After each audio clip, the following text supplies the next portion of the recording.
Perfect. There we go. Okay.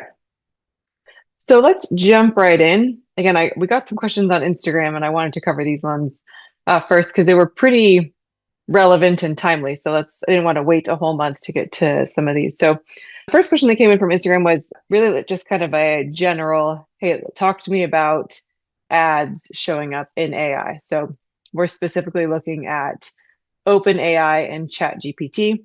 I have a little video on my screen here. I think it'll play, but basically what this is showing you is how ads are currently showing up in ChatGPT on the free version. So if you're on a paid version, you're not going to see ads. If you're using a free version of ChatGPT, you will be seeing ads. And I want to talk through this journey a little bit here. So I'm going to click play on the video. There's no audio here, so I'll just kind of narrate what's happening. I went into my chat app.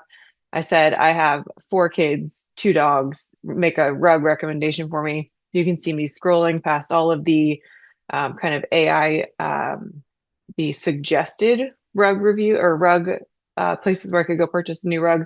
And then all the way at the bottom, you'll see there is kind of a banner ad. What we would know is kind of an old school banner ad that is there at the bottom, and it shows Wayfair sponsored. And if I click on that, it takes me to Wayfair where I can then go through and look at their rugs. So that was the current ad experience that has been rolled out in ChatGPT. Again, I'll just kind of I'll show you again. It's a pretty quick scroll, but this is on my cell phone.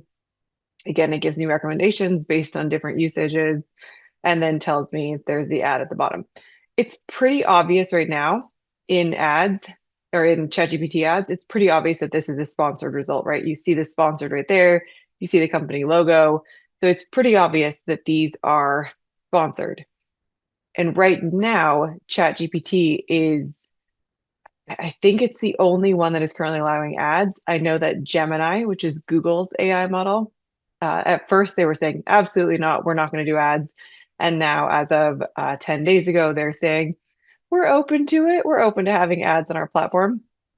I have a couple of sources linked that I will show you on the next couple of slides, just so you can go check out some of this for yourself. Because as with anything in AI, this information is changing rapidly. So if you wanted to advertise in ChatGPT, it's not open to everyone right now. You can request to be an advertiser. So if that's something you're interested in, you can make that request. But let's talk through a little bit about ChatGPT ads. It does do what I think is very interesting and can be incredibly profitable if it's done correctly, is what it does is it combines targeting and intent. So in my example that I had on the screen, I was looking for a rug and I gave it very specific information about what I was looking for. And because of that, it already knows I'm in the market for this product. My intent is to purchase one.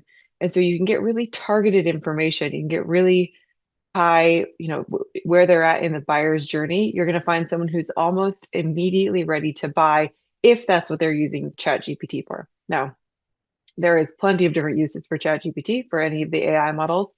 And on the next slide, we're actually going to go through some of that. But what had me initially concerned about ads in AI was, I think, probably what everyone is concerned about is AI going to start skewing the answers based on advertisers? So because Wayfair has advertised for for my search phrase around looking for a washable rug, because Wayfair is showing up as an advertiser, will that influence where they show up kind of in the answer section, in that kind of original organic, if you will, section on chat? And according to OpenAI, according to ChatGPT, they will not. So you'll see it says down here that ads do not influence answers. Ads are separate and clearly labeled. That is, as of right now, ads do not influence answers. They are completely separate. They are keeping the conversation information separate from the advertiser. So the advertisers will not see the prompt that I just put in or my search that I just put into ChatGPT. Again, that's what they're saying now. And you can turn off ads. So again, if you're on a paid plan, then you do not see the ads. If you're on a free version of ChatGPT, you can turn ads off even in the free version. However, it is going to reduce your access. So it's going to reduce how much your limits in how many searches or questions or prompts that you can actually ask the service to do. So you can go ad free either by paying for it or by just simply reducing the amount of prompts that you actually put into the platform itself. Now, again, I mentioned this was for ChatGPT, and Google Gemini has said that they are not ruling out ads. If you are currently running Google ads, the best practice that I can probably tell you at this point, for if you're looking kind of forward a little bit to thinking, okay, Google has, already Google kind of owns the space for online marketing, right? You can do Google ads, you can do Google shopping, you can do ads within Gmail, you can do ads within YouTube videos. So depending on where your buyer is at within their buyer's journey, using Google tools, you can really get in front of them when they're at the top of the funnel, when they're just doing the fact finding, and you can get them all the way down to where they're at the bottom of the funnel, where they're ready to buy now with Google shopping. So if you're using Google ads already, my recommendation for you, if you're interested, if and when Gemini does roll out their own version of ads, then what you're going to want to do right now to make sure that you're kind of ahead of the game a little bit is go in and make sure that your Google Merchant Center has all of your data complete so that everything is verified properly in your Merchant Center. There is what's called an AI Max campaign and a performance campaign. Go in and turn that on now. So turn on AI Max and just see what data that gives you. See if that gives you additional search terms, if it gives you additional people that are, longer tail keywords that people are searching for, and just kind of test the waters with the AI Max campaigns. And then the other thing that we're going to tell you to do is make sure that your products are already ranking organically if someone is searching for the products that you sell. So if you sell a coffee pot and someone goes and does a Google search for best coffee pot, make sure that your products are already ranking there organically. So make sure you're on, the top 10 lists in order to help get yourself ranked organically, both in Google AI answers as well as in just general search results. Okay. I know that's a lot of information, but just kind of trying to give you as much information as this is a very rapidly kind of this emerging technology, because this just happened. Ads in ChatGPT just happened a month ago, back in February. So this has not been around for a while. This has been something that is relatively new in the industry. And again, I think it is going to be really relevant for folks who are, kind of looking to access people who have an intent to purchase, obviously. So if you sell something online, this might be really good. Having ads within ChatGPT might be really good for you if you're able to get in and actually have your ads placed there. Now, if we look at how people are using AI, and again, on my next slide, I've linked my sources here just because I think it's important to be able to verify where we're getting our data. But I've linked my source for this in the next slide. But this is showing us how people use AI. And there's two sections that I think are going to be the biggest as far as having advertisers in AI. The first is obviously in this 2.1% of people kind of on that middle pink area that shows 2.1% of people are using AI for purchasable products. So they're literally going to purchase something through ChatGPT, and I'm assuming this is how the other AI models are being used as well.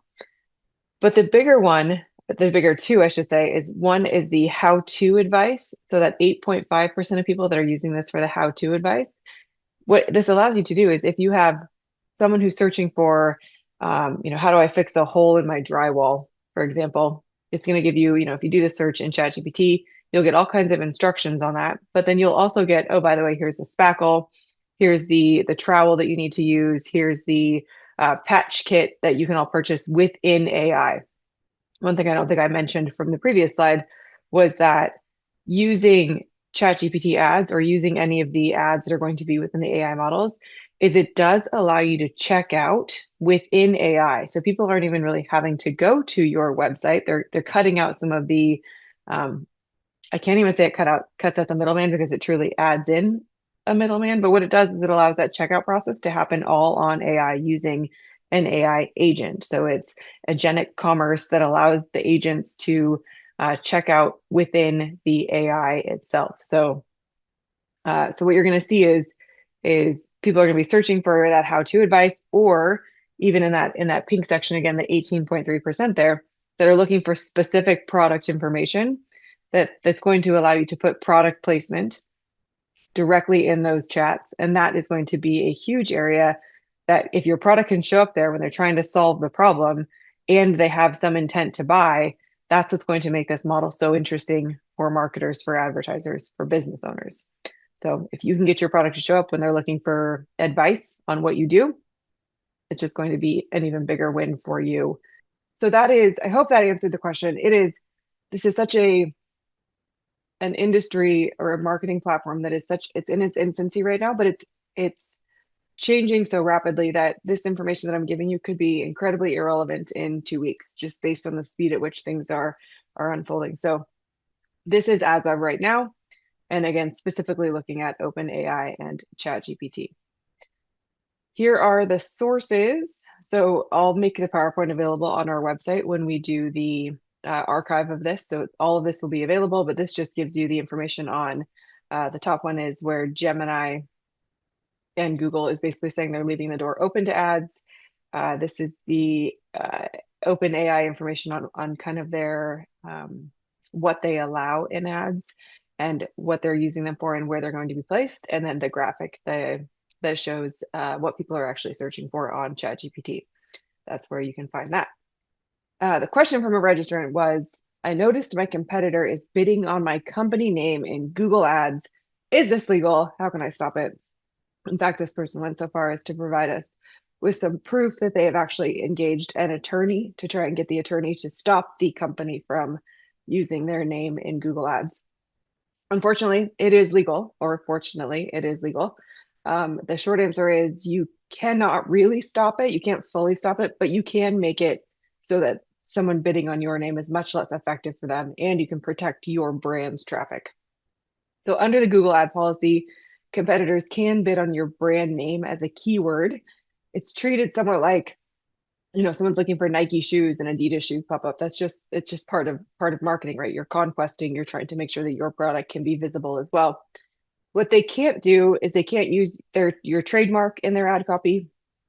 If they do, if you find someone doing this, you can file a complaint if they're using your trademark in their ad copy. They cannot pretend to be your business. So if they're using anything that is a URL that looks similar to yours, if they're using your company name, if they're trying to pretend to be you, anything that might mislead users, if it says something like, this is the official site of, ProFusion Web Solutions, and it's not actually taking you to our website, anything that might mislead a user, that is not something they can do. So if you notice your competitor is doing that, that is something that you can report them to Google, and Google will work to take down those ads. We've seen it done before, and it is effective if you do report it, if they are actually breaking one of those rules. The other thing you can do, and that I would suggest you do, is run your own branded ads. So for us, if one of our competitors was running an ad, when you search for ProFusion Web Solutions, and one of our competitors is coming up, what we would do is we would simply run our own branded campaign. It would be relatively inexpensive for us to outbid our competitors because we will have a high quality score for ours because the company name matches our URL. It matches all of the copy that's on our website. So our quality score is going to be way higher. So we're likely going to rank higher than them anyway. So the cost per click will be pretty cheap because of that high quality score. Then we'll be able to control the messaging. So we will be above them and we can control what shows up in our ad. And it's just going to push them further on down the page. It's also likely that if we're bidding on our own company name, we would have our sponsored results show up first, then anyone else who is bidding on it, and then immediately below the sponsored results would be our organic listing. So they would see our company name 2 times at least on the screen there. So we'd be able to have at least more brand awareness, based on us also bidding on our own key name. If this is something that is a problem for your company, if a competitor is bidding on your name and they're actually stealing clicks, then the real issue is really your brand awareness is likely not strong enough. So people are looking for you by name, but they're getting, distracted by something else because you haven't proven that you are the only one they should be working with. So if it's truly not a confusion game, if someone's not being deceptive or misleading your users, then it's likely because your branding isn't strong enough at this point, or your messaging might not be compelling enough to keep people from clicking away to to another website. So you want to make sure that you're defending your own name with ads, but you also want to make sure that your brand is strong enough, that your web address is strong enough, that you're, putting things out there on social media, that you're using your Google business profile so that your brand awareness is strong enough to make it so that other people, or that people aren't going to click onto other campaigns. This is not so much a legal problem as it is a marketing weakness a little bit. So keep that in mind. Again, if they're doing trademark, if they're using your trademark, and if they're using any misleading tactics, that's a problem. So make sure that they're not doing that. Okay, another question that we got was, how can I use AI to help with my digital marketing? And at first I got this question and I was like, okay, so you're basically asking how to use AI to replace ProFusion, but that's not what I took it as. It just made me chuckle a little bit. But if you are a small business owner, you're a marketing manager, you're someone in marketing or in trying to get your product name out there are ways that you can use AI to help with your digital marketing. There's four that I included on here that I would consider the highest value things that you can use AI for. The first is writing content. So actually using AI to help you generate blog copy, email copy. If you need a website page with your products and services information, use it to help you create that content.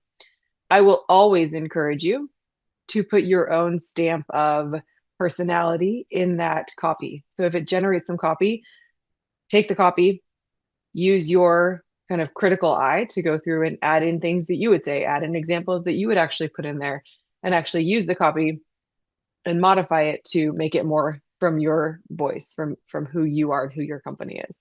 But certainly you can use it to write copy. If you are using it to write copy, it can help you turn that one piece of copy into 10 pieces of content. So this is where we talked at our previous webinar about using it to really use one piece of content and have it work multiple ways for you. So if AI writes one blog post for you that you've gone in and modified, have AI help you turn that into 5 different social media posts, or one email campaign and 3 Google business profile posts, or have it write a script for you to create a video. So you can use that content, the one blog post that it's helped you write, or the one email marketing piece that it's helped you write, and you can create 10 different things from that. And that is really where you can help it, or where AI can help kind of leverage the one thing that you're doing to get the maximum use out of it. The other thing that AI can do is help you draft responses. This can be a response to a review that you received on Google. So if you're not sure what to say, you want to make sure that you're including keywords. You want to make sure that you're kind of responding appropriately. AI can help you draft a response to that. It can help you draft FAQs. We've talked a lot about FAQs in our previous webinars and how important they are to add them to your website, to add them to to make sure that they're on every single service page that you have. So have AI help you with the answers to those FAQs. And it can help you with customer emails. If you receive an email from a customer, you're not quite sure how to respond, drop it into chat and have it help you create a message that kind of sounds like, obviously it's coming from your brand, but also is the message that you want the user to receive. And then the last thing that we would use it for is brainstorming.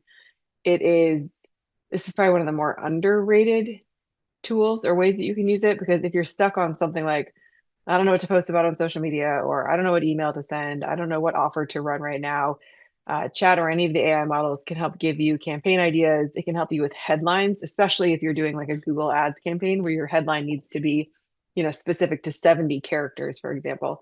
It can help you with creating the headlines, especially with that character count.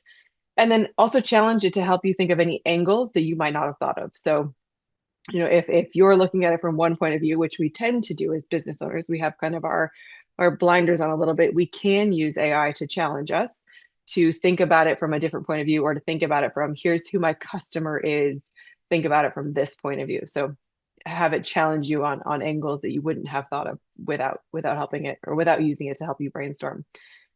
If I were to give you some tips for better results from using AI, there's the little list on the right hand side there, but I would say give it context: who you are, who you serve, what makes you different.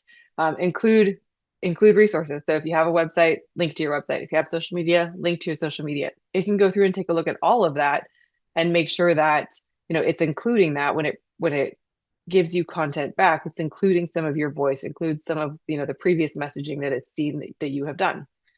And then ask for specific outcomes. So rather than saying, write a social media post, write something like, create a Facebook post that gets clicks from homeowners in Bellingham or whatever your service is and whatever your location is. So as long as you can get very specific, it's going to give you more specific information back. And then edit it. So again, you're going to want to edit it once it generates the copy that you've asked it to create. Add personality to it, make it sound like something you would actually write. So if you don't use big words, have it actually create a conversational at a third grade reading level. Use things like that when you're creating the post. But then as you, as a human, as a business owner, go through and actually, rewrite it and add your own personality into the content. And I'm going to pause for a second and see. Let's jump into the questions here. All right, Dana asked, is there any difference between using Gemini or ChatGPT for content? Good question. Different people on my team would answer this question differently. So I I use two. So I use Gemini and I use ChatGPT, but I know that a lot of my team uses Claude, and I use them differently. So in there's not a ton of scientific data that's going to back the answer I'm about to give you. It's simply from the amount of time that I've used these platforms. I tend to use Gemini when I need a more fun response. So if I'm creating some marketing material that requires some spunk and personality, I tend to use Gemini. That's my own personal preference. If I'm using ChatGPT, I'm deep diving into more research based. I'm getting more analytical information. I'm creating a plan. Then I'm typically using ChatGPT. And I will tell you that my team, who are really, really more advanced with AI than I am, they use Claude for the most part. They're using it to create apps and tools. And I should preface this answering this question is I'm answering this question on how I can use AI to help with digital marketing. I'm answering this from a point of view of creating content, not creating apps and tools, because AI can help you with that. If you needed to create a whole tool that gives you an audit on, some a product or a report that you need to generate, you can use AI obviously to create those reports. This is strictly from I just need some digital marketing help brainstorming ideas like that. So that I think all three of them, I would say Gemini, ChatGPT, and Claude, are going to give you what you put into them. Garbage in, a little bit garbage out, right? So have it create your projects, go in and create your profile, have it get to know you, give it information, and make sure that you're asking for pretty specific information back. Again, you don't want to be in an echo chamber with AI, so ask it to challenge you, ask it to, kind of create that different angle so that it's not just feeding back what you're putting into it. Okay, good question. AI generates a lot of slop. How can I make it sound like my brand? Again, I think that train it, obviously. You're going to want to go in and give it feedback on, hey, this didn't work for us, here's why. And it will remember that. So if you're creating projects or if you have items saved into your accounts, then you're going to be able to refine that. That's for content specifically. With images, for me right now, it's hit and miss. So I found with some images, it generates the images perfectly the first time. And the next time I can use a very similar prompt and it gives me absolute garbage. So not having great consistent luck with not creating slop of images is an issue. But for just content, I would say continue to refine your prompts, continue to give it feedback on what is working and what isn't working, and what you've used, and then it will ideally continue to give you better feedback. Good questions. Okay, the question that I said we were going to ask that we didn't actually answer. The mistake that I see business owners making with digital marketing. I would say the biggest mistake that I'm seeing right now is there's so much access to doing everything, right? Like you can blog, you can do Google Ads, you can do podcasts, you can do You can create all kinds of things on social media. You can do YouTube videos. You can do everything. And I think as business owners, we tend to try to want to do everything. And if you're going to do everything, it's hard to do everything well, especially if you're going to start it all at once. So what I would say is consistency is going to be your best friend. So if you're going to start, say, okay, you know what, I'm going to start, I want to start showing up more on social media. I'm going to do one live Q&A. I'm going to go live 30 minutes, every Monday. I'm going to do that. If that's what you say you're going to do, you need to consistently do that. You might not see results immediately. You might not see a huge jump in phone calls or emails or conversions or whatever, but you will see over time when you build that consistency, you will find your audience. And once you find your audience, then you can start to change your messaging and communicate directly with them so that you're providing content that is relevant and meaningful to your audience. And from there, you're building those connections and you're creating a community that wants to hear from you, that values what you have to say, and that is willing to pay for it, right? Ultimately, that's what we want. So inconsistent measures, inconsistent behavior is going to be the thing that I see break down most in digital marketing. You start a blog, you blog twice, you don't do it again. You start an email marketing list, you send an email 3 times, you don't do it again. You post to Google Business Profile, for a month or so, and then you don't do it again. Same thing with social media. And then you all of a sudden are feeling a pinch in your business, and then you feel like, oh shoot, I need to go do all of that at once again. And it becomes overwhelming. And then there is inaction. And inaction is what's going to kill any digital marketing effort. So consistency, if you know that you can do one email marketing message per month, do that, consistently do that. And then as you can, build more things into it that you can consistently do. Okay. That is our 30 minutes. So we are up for this weekly webinar. April 1st, we're going to look at when clicks drop, conversions matter. So if less traffic is coming to your website, we want to make sure that those that are coming to your website are converting. So we're going to talk about the most common reasons leads get lost, what to verify so that your forms and calls are being tracked, and then how to add in the right next step offers so that you're not, proposing marriage when they're still just wanting to get coffee with you. So that's April 1st. You can register on the website. It's profusionwebsolutions.com. Little green bar at the top will take you right to the registration. And we will do open office hours again next month, end of April, I believe. So be on the lookout for emails with more information about that. Thank you so much for everyone who participated today. We appreciate you, and we will talk to you next week.